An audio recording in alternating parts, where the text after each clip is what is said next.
Hello ladies, welcome to another Tuesday tip, and this one is for scrapbookers. Just want to show you a quick little paper saving. You probably already know this. A lot of my gals that come to class already know this.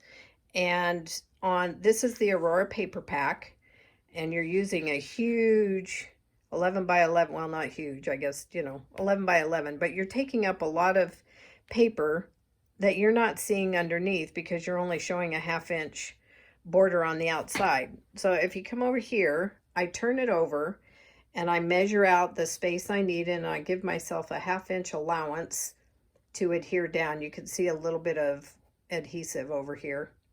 Cut out your square that allows you to have these two patterns. You get your edge around here, and then you get to use the whole inside for another layout, which gives you much more bang for your buck.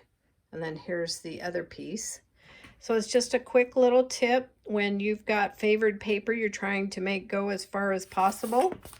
Simply measure and cut out the space part of the paper that you're not seeing, and then you can use it elsewhere. Thank you so much, and have a most wonderful creative week. Later. Ta-ta.